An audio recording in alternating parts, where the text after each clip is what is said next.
안녕하십니까, 여성훈입니다.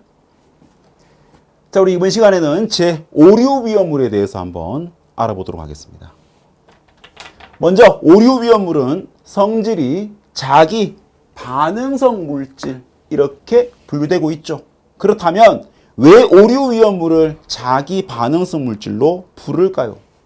5류 위험물 안에는 가연성의 물질과 산소 공급원 역할을 하는 물질을 동시에 포함시켜 놨기 때문에 그렇습니다.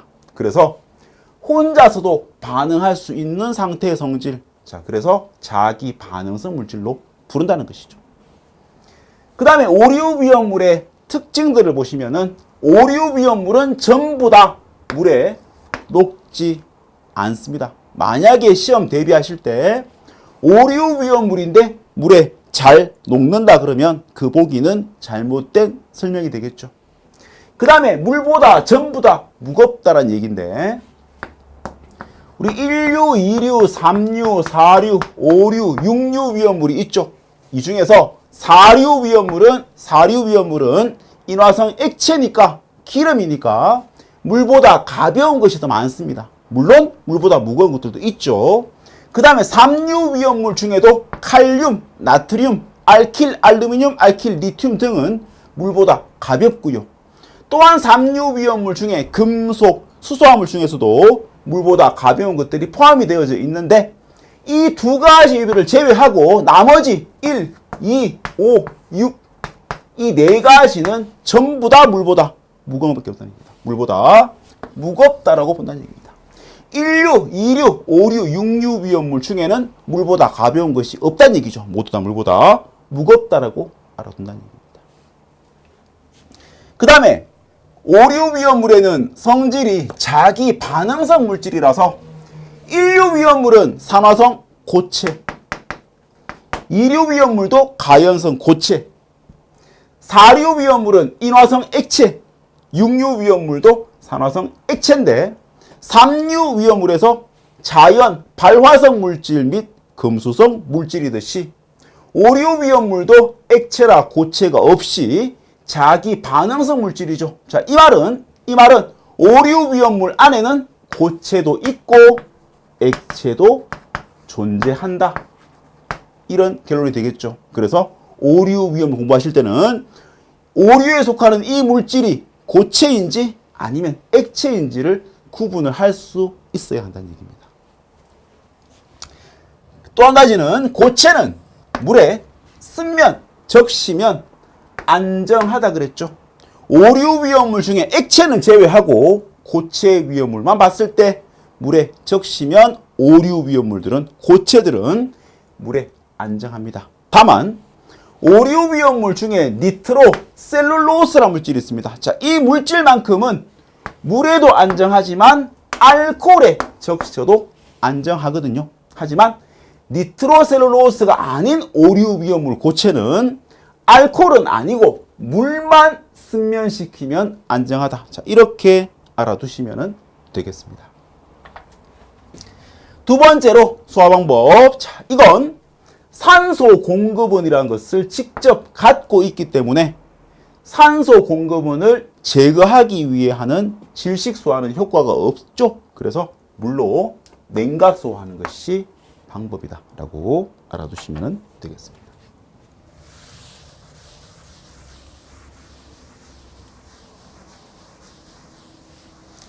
자, 이제 5류 위험물에 대한 품명들을 정리해 볼 텐데 5류 위험물 품명은 읽기에 굉장히 좀 복잡해 보입니다. 그러나 이렇게 정리해 보면 조금은 더 수월할 수 있을 텐데요. 보겠습니다. 유기과산화물입니다. 유기과산화물 중에 유기란 탄소를 갖고 있는 가연물 이런 뜻이죠. 주로 4류 위험물들 예를 들어서 C2H 5개, C2H 5개는 요만큼 탄소 2개, 수소 5개를 에틸이라 부르죠. 에틸이 앞뒤로 2개 있으면 디에틸 에테르입니다. 그런데 디에틸입니다. 그런데 중간에다가 O를 넣으면 에테르가 되면서 명칭이 디에틸 에테르죠. 얘는 사리우위험물 중에 특수 인화물입니다. 아마 사리우위험물 중에 특수 인화물인 디에틸 에테르는 과산화되는 것을 방지하기 위해서 갈색병에 밀봉하기도 하고, 혹시나 과산화물 만들어졌는지 요도와 칼륨 10% 용액 집어넣어서 황색 변하는지 확인도 하고, 만약에 그렇다면 과산화물 만들어졌다면 황산 제1철 또는 환원철로 제거시키는 절차가 있었죠. 그 이유가 바로 사리우위험물이었던 인화성 액체가 갑자기 과산화돼 버리면 탄소를 가진 유기물이었죠. 이 자체가 탄소를 가진 유기물이고 산소를 가진 산화물이었는데, 얘가 과산화돼 버리면 유기과산화물 성질로 바뀌어버리겠죠. 그러면 오류위험물인 자기 반응성, 폭발성으로 바뀌기 때문에 그만큼 이렇게 되지 않게끔 하기 위해서 보관도 하고 혹은 첨가도 하고 관리도 했겠죠. 자, 그렇다면 사류위험물들이 과산화되면 오류위험물 된다. 맞습니까? 유기과산화물이죠. 지정 수량은 10kg입니다. 가장 오류 중에서 위험한 것 중에 하나가 되겠죠. 그러면 잠깐만요. 유기과산화물과 상대적인 것은 무기과산화물이죠.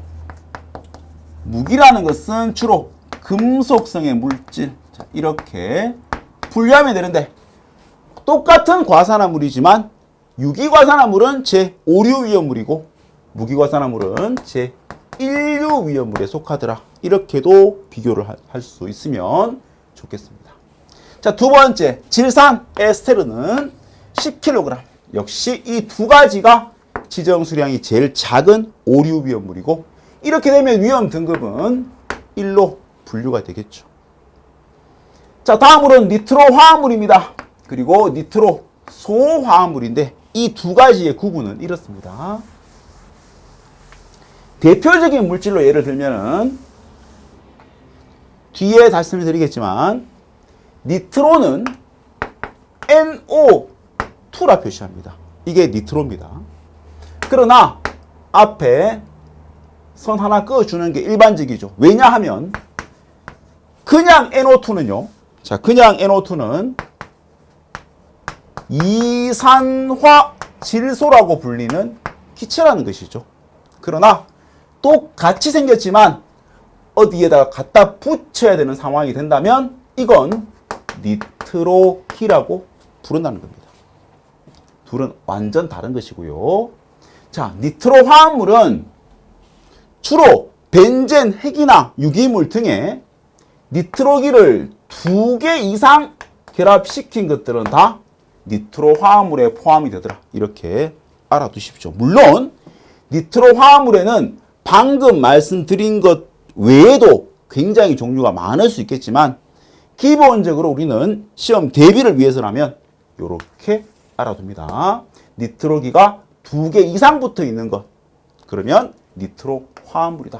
물론 벤젠 핵이라는 어떤 조건이 좀 전제돼야 되는 부분이 있습니다만은, 자, 그렇게 보시고요. 니트로 소화합물 마찬가지로 벤젠 핵에다가 니트로 소기라 그래서 NO입니다. 이건 니트로 소기라고 부르죠. NO가 2개 이상 붙어 있으면은 니트로 소화합물이라고 한다. 지정 수량은 200kg이다. 이렇습니다. 그 다음에 아조라는 것과 아조가 2개 있는 디아조 화합물은 역시 오류비용물로서 지정 수량이 200kg이고, 히드라진 요거만 따로 떼면 N2H4라고 하는 화학식인데, 얘는 제4류위험물 중에 제2석유류의 수용성 물질입니다. 지정 수량이 2000리터가 되는 물질인데, 히드라진만큼만 본다면 제4류위험물이지만 이 히드라진에 다른 물질이 유도체가 붙어 있다면 그때는 제5류위험물로 분류가 되며, 역시 지정수량은 200kg이 되는 것이죠. 자, 나머지 히드록실아민. 원래 히드록실은 수상기라고 하는 OH를 의미합니다. 자, 이것이 아민과 함께 붙어 있는 경우와 또 히드록실아민 뒤에 또 염류, 금속이 함께 따라 붙으면 이 둘 역시 오류위험물인데 지정수량 얼마입니까? 100kg이죠. 좀 지우겠습니다. 오류위험물에는 지정수량 10kg짜리 물질 2개, 위험 등급 1이고, 그리고 히드록실아민과 히드록실아민 염류가 지정수량 100kg이죠. 그 나머지는 전부 다 지정수량이 200kg인데 오류위험물의 지정수량과 품명은 구분하고요. 위험 등급은 이 둘을 합쳐서 위험 등급 2로 분류하고, 오류위험물에는 위험 등급 3은 존재하지 않을 만큼 그만큼 위험하다라고 보시면 되겠습니다. 자, 이제 각 품명에 해당하는 물질에 대해서 알아보겠습니다. 첫 번째 유기과산화물 중에는 가장 시험에 잘 나오는 것이 과산화 벤조일입니다. 이게 어떤 거냐면 요거는 벤젠이죠. 자, 벤젠을 이렇게 표시해도 똑같습니다. 같은 의미죠. 자, 벤젠인데 벤젠에 탄소 하나랑 산소가 함께 결합되어 있으면 이 자체를 벤조일이라 하더라. 자, 이렇게 응용하십시오. 그러면 왜 여기는 짝대기 하나인데 여기는 2개일까? 산소는 주기율표에서 오른쪽에서 마이너스 2가운소죠. 그래서 가지를 2개 필요로 한다. 이중결합 가지고 있다는 의미가 되는 겁니다. 그런데 이 벤조일이라는 것을 과산화시키려고 하다 보니까 더 이상 뭘 붙일 자리가 없습니다. 여기에 한 개 붙일 수 있는데 과산화면은 산소가 2개 들어와야 되는 상황인데도 불구하고 자리가 하나밖에 없으니까 이렇게 산소 2개를 연결을 시켜줍니다. 결국 산소는 이런 경우에도 가지 2개 있고 여기도 1개, 2개를 만족하는 형태가 되는 것이죠. 자, 이렇게 해놓고 똑같은 모양의 벤조일을 1개 더 만들어준다는 겁니다. 그러면 이 자체가 과산화 벤조일의 구조식이라고 부를 수 있는 그림이 만들어지는 거죠. 그리고요, 이 벤조일에는 고리마다 탄소가 6개 들어있죠. 수소는 하나, 둘, 셋, 넷, 5개 들어있습니다. 그 다음에 C와 O, 요만큼이 바로 화학식, 이렇게 만들어지는 거죠. 그런데 오른쪽에 보니까 똑같은 모양 1개가 더 있네요. 그러면 이게 2개 있고 그 사이에 O를 2개를 붙인다. 그러면 얘가 바로 과산화 벤조일, 유기과산화물에 포함되는 물질이죠. 탄소를 가진 유기물이 과산화되었으니까 이렇습니다. 자, 실제 과산화 벤조일의 구조식을 쓰시오. 실기시험 문제입니다. 이건 한 예지만 실제 있었던 일인데요. 저희 학원생 중에 한 분입니다. 그분이 실기시험을 치고 나와서 저한테 했던 말인데요. 이 문제가 나왔습니다, 그때. 그럼 이걸 썼대요. 정답 맞췄는데, 워낙 수업을 착실하게 들으신 분이라서 제가 수업 시간에도 이렇게 점선으로 요만큼과 요만큼은 같다라는 의미에서 이걸 설명을 드리거든요. 그럼 너무 수업을 잘 들으셔서 실제 시험지에도 점선으로 이거를 표시를 했다고 합니다. 그러면 점수는 물론 없죠. 그 문제는 틀렸습니다. 그렇지만 이 점선까지 따라 할 만큼 수업을 들으신 분이라면 당연히 합격은 문제가 없었다는 부분이 되겠죠. 자, 그런 일도 있었다는 것 말씀을 드리고요. 그 다음에 이 물질은 고체입니다. 고체 상태의 물질이라서 앞에 말씀드렸죠. 오류 중에 고체는 어떻습니까? 물로 승면시키죠. 따라서 이 물질 또한 건조하면 위험하고 물에 적시면 폭발성이 현저히 감소하게 되는 성질을 갖고 있다라고 알아두시면 되겠습니다. 두 번째, 질산에스테르입니다. 자, 분명히 질산에스테르인데 여기에 나오는 물질들 화학 시간 볼게요. 질산 메틸이죠. 근데 원래는 질산은 HNO3라고 하는 제6류 위험물인데 여기다가 H를 빼고 그 자리에 메틸이죠. CH3를 치환시킨 겁니다. 그러면 화학식으로는 CH3, NO3가 되겠지만 일반적으로는 이렇게 표시 가능합니다. 그런데 또 다른 방법으로는 메틸과 함께 NO3 중에서 O 한 개를 따로 빼내고 남아있는 O를 두 개만 쓴 상태에서 이 앞에 O를 한 개 만들어주면 이것 역시 똑같은 표기법으로 질산 메틸을 나타내는 것인데 니트록이라는 부분을 표현하기 위해서 이렇게 응용하더라라고 참고해 두시면 되겠습니다. 이렇게 쓰든 이렇게 쓰든 둘은 똑같이 사용할 수 있는 화학식이 되겠습니다. 두 번째, 질산 에틸입니다. 질산 에틸은 역시 마찬가지로 질산에서 H를 빼내고 메틸 말고 에틸을 집어넣으면 질산 에틸이 되겠죠. 똑같은 표시법으로서 C2H 5개 O NO2라고 써도 된다는 겁니다. 니트로글리콜. 자, 이건요, 사류 위험물에 있는 에틸렌 글리콜이 C2H4OH 두 개거든요. 그런데 이 H를 빼내고 그 자리에 니트로기를 넣어주자는 겁니다. 그렇게 되면 C2H4는 그대로 있고요. 괄호 안에 O 다음에 H가 빠지고 누가 왔습니까? NO2가 왔죠. 자, 이것이 두 개 있으니까 이 이름을 니트로글리콜이라고 표현하는 거죠. 얘가 에틸렌 글리콜이었으니까요. 그 다음에 글리세린을 보면은 글리세린은 글리콜로부터 화학식 한 개씩을 더 추가해주면 되죠. 그래서 C3H 5개 OH 3개가 바로 글리세린입니다. 그렇지만 이 경우도 C3H 5개에다가 이 H 대신 NO2를 넣어주면은 여기는 3개 되겠죠. 얘가 바로 니트로글리세린 만들어집니다. 사류 위험물인 에틸렌 글리콜을 니트로화 시켜서 니트로글리세린 다시요.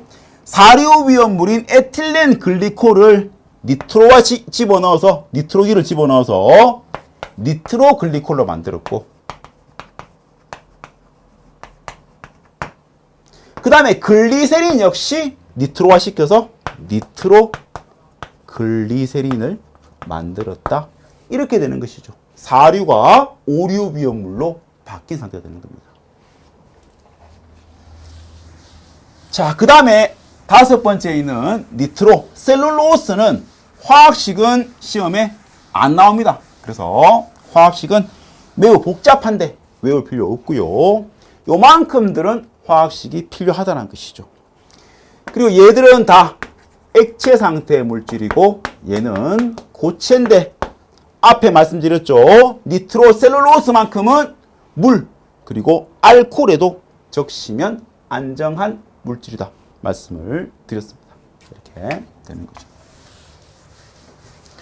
다음에 니트로 화합물인데요. 니트로 화합물은 분명히 니트로 화합물 진효수량 200kg 두 가지 물질입니다. 트리 니트로페놀입니다. 첫 번째 요것이 벤젠이고 요것이 페놀이라고 불리는 물질입니다. 여기다가 니트로 3개 붙이면 트리라고 앞에 읽어줘야 되겠죠. 그래서 니트로 3개 있는 페놀을 바로 트리 니트로페놀이라고 하고, 얘는 피크린산 또는 피크르산이라고 불리는 고체 상태의 물질이 되겠습니다. 자, 화학식 한번 볼까요? 벤젠이니까 탄소는 6개, 남은 자리는 수소 2개고요. 그 다음에 OH 1개 들어왔고 NO2가 3개 있으니까 이렇게 써도 되고요. 탄소 6개, 수소 2개, NO2 3개를 먼저 써주고 OH를 써도 상관이 없다는 겁니다. 이게 트리 니트로페놀이다. 이렇게 된다는 것이죠. 그 다음에 니트리톨루엔은 트의 T, 니의 N, 톨루엔의 T, 얘가 TNT입니다. 그래서 이 물질은 벤젠에다가 CH3를 붙인 것을 톨루엔이라고 그러죠. 얘는 톨루엔이라고 하는 사류위험물인데, 여기도 NO2, NO2, NO2를 이 위치에 갖다 붙입니다. 3개를. 그러면 트리 니트로 톨루엔이 만들어진다는 거죠. 자, 화학식을 써보면 탄소 6개, 수소는 똑같이 2개만 남았습니다. 다 뺏겨버리고 누구한테 뺏겼습니까? CH3랑 NO2 3개 여기에 뺏겼기 때문에 이렇게 되고, 얘랑 똑같이 C 6개, H 2개, NO2 3개를 먼저 적고 CH3를 적어도 된다는 것입니다. 이러면 둘 다 니트로 화합물에 속하는 오류비움물의 물질이 되는 것이죠.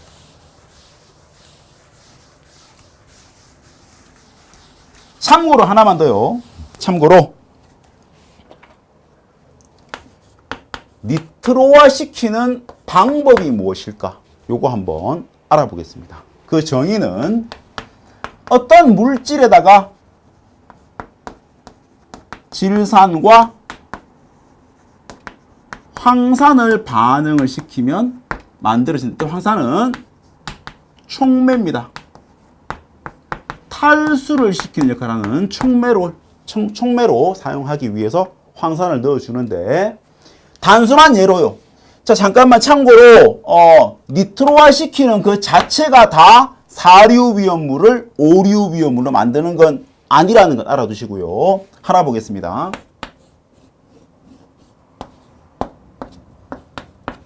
자, 요거는 벤젠이죠. 여기도 역시 벤젠, 수소를 다 붙인 상태의 벤젠입니다. 그런데 나머지들은 표시를 하지 않는 걸로 해서 요렇게만 한번 나타내 볼게요. 자, 벤젠입니다. 여기다가 질산 HNO3 반응하는데, 황산은 촉매로 사용한다. 자, 이렇게 표시하거든요. C-, 요게 촉매라는 뜻입니다. 이렇게 하면 황산은 반응에 직접 참여해서 숫자를 주고받는 것이 아니라 그냥 탈수를 시키기 위해 필요하다는 얘기죠. 황산 때문에 탈수, 물이 따로 떨어져 나올 거라는 얘기입니다. 그때 그 원리가 벤젠은 치환 반응, 내 거 하나 주면은 딴 거 한 개 넣어놔라, 이런 개념이거든요. 그래서 수소를 가지고 나옵니다. 황산이 가지고 나옵니다. 탈수시키기 위해서. 그 H 1개와 질산의 H 1개를 둘이 묶어서 H2로 만들어 주겠죠. 그 다음에 NO3에 있던 산소 1개를 물 빼는 데 사용했습니다. 여기 남은 건 NO2만 남았겠죠. 얘를 어디에? 이 자리로 갖다 주면은 이런 물질이 만들어집니까? 그래서 NO2를 니트로라 부르고, 이 자체는 원래 벤젠이었다는 것이죠. 그러나 한 번만 니트로 시키면 니트로 벤젠이 만들어집니다. 얘도 벤젠도 사류위험물 중에 제1석유류 물질이고, 니트로 벤젠도 사류위험물이지만 제3석유류 물질이거든요. 그러면 한 번 니트로 하면은 사류 위험물은 그대로 사류 위험물로 남아있는 케이스입니다. 그렇지만 이 경우는 트리가 붙었죠.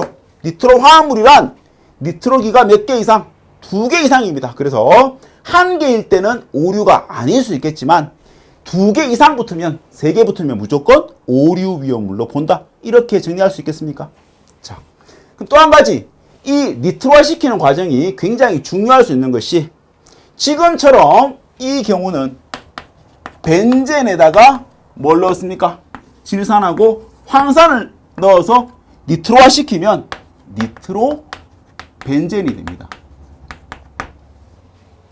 그러면 잠깐만 지우고요. 그러면 사류 위험물인 글리세린을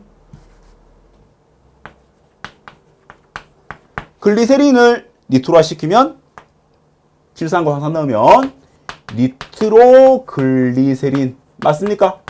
아까 앞에서 글리세린 화학식은 C3H5개 OH3였는데 니트로글리세린은 C3H5개 O NO2 3개였죠. 요거 대신에 그래서 니트로기가 3개 붙은 상태. 어쨌든 니트로 화합물은 아니죠. 니트로글리세린은 오류 중에서 질산 에스테르지만 이 경우를 떠나서 여기도 보니까 니트로기가 2개 이상 들어있더라. 이러면 오류 맞더라. 이 말입니다. 자, 요거 하나 예를 들었고요.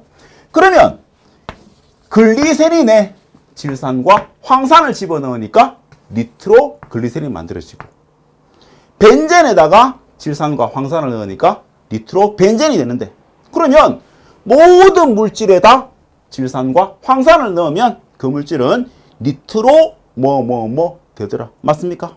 자.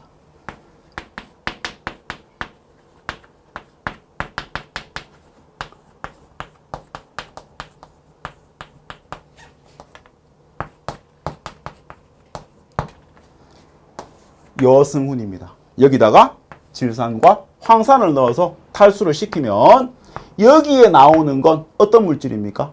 니트로 여승훈 맞나요? 아니죠. 저는 죽겠죠. 그래서 사람은 아니고요. 자, 위험물 정리합니다. 일단은 위험물 자체, 어떤 물질에 질산과 황산을 넣으면 그 물질은 물이 빠지면서 니트로가 된다. 이렇게 알아두시면 되겠습니다.